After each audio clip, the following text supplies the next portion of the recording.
नमस्कार साथियों, 5 star sport channel में आप सभी का बहुत बहुत स्वागत, अभिनंदन।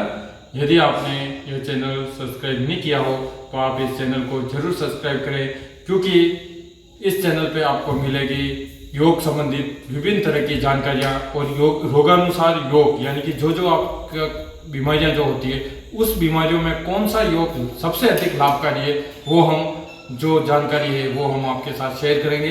आज मैं आप लोगों के बीच में एक टॉपिक लेके आया हूँ जिसका नाम है पाचन तंत्र। यानी कि पाचन तंत्र यदि हमारा सही नहीं है, डाइजेशन सिस्टम यदि सही नहीं है, तो उसके लिए हम कौन सा योगाभ्यास करें, कौन से आसन करें, कौन सी क्रियाएं करें जिससे कि आपका डाइजेशन सिस्टम पूरा सही हो सके। सबसे पहले साथियों हम बात करेंगे कि इस डाइजेशन सिस्टम जो हमारा जो बिगड़ जाता है वो किस कारण से बिगड़ता है। तो साथियों सबसे पहला जो पॉइंट है वो है डाइजेशन सिस्टम बिगड़ने का, यानी कि खाने पीने की चीजें जो आप खाते हैं पीते हैं वो यदि आपका व्यवस्थित नहीं है तो उससे भी आपके डाइजेशन सिस्टम पे बहुत इफेक्ट पड़ता है। यदि आप गलत खाना खाते हैं या गलत समय पे खाते हैं उसका भी बहुत इफेक्ट पड़ता है।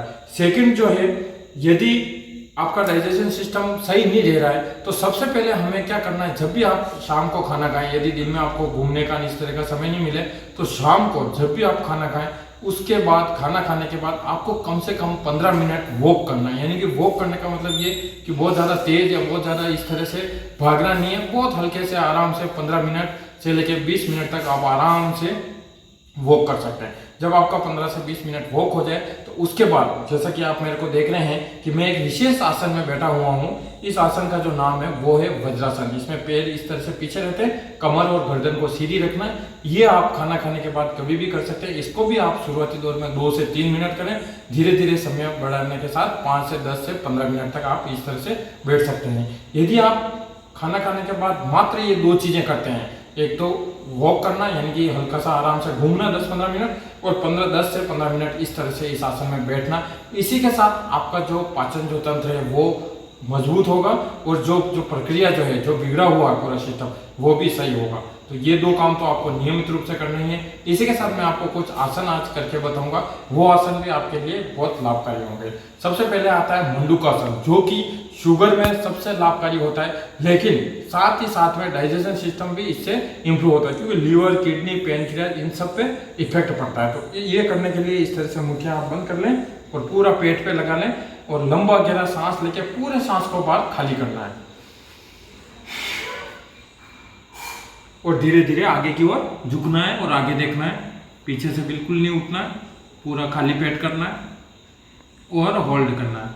20 से 30 सेकेंड आप आराम से होल्ड कर सकते हैं समय के साथ। मैं पूरा डेमो करके आपको दिखा रहा हूँ। धीरे धीरे वापस ऊपर आ जाना है।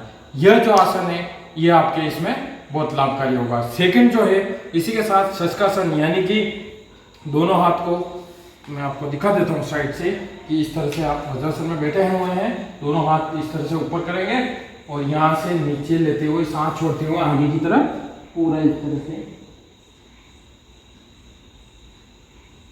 और धीरे धीरे वापस ऊपर आ जाएंगे।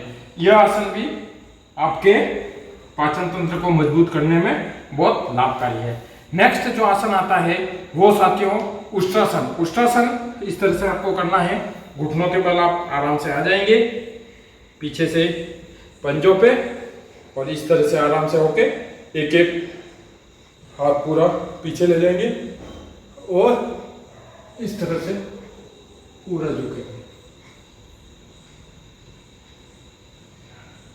और धीरे धीरे वापस आगे आ जाएंगे। ये मैंने आपको उष्ट्रासन यानी कि पूरा घुटनों पे खड़े रह के पूरा पीछे की ओर में गया, तो ये आसन भी आपके पाचन तंत्र को मजबूत करता है। तो साथियों आज मैंने आपको जो आसन बताया, ये आसन यदि आप नियमित रूप से करते हैं तो 100% आपको बेनिफिट मिलेगा। बहुत ज़्यादा चीज़ें करने की जरूरत नहीं है, चाहे 2 या 3 चीज़ भी करें या 2 या 3 आसन भी करें, तो इस तरह से करें, परफेक्ट रूप से करें, कंटिन्यू करें, एकाग्रता के साथ करें और समयबद्धता के साथ यदि आप करते हैं तो निश्चित रूप से आपको लाभ मिलेगा। तो साथियों जो चीज़ें मैंने बताई, मैं आशा करता हूँ कि आप नियमित रूप से इन चीज़ों को फॉलो करेंगे और स्वास्थ्य लाभ उठाएंगे। नमस्कार।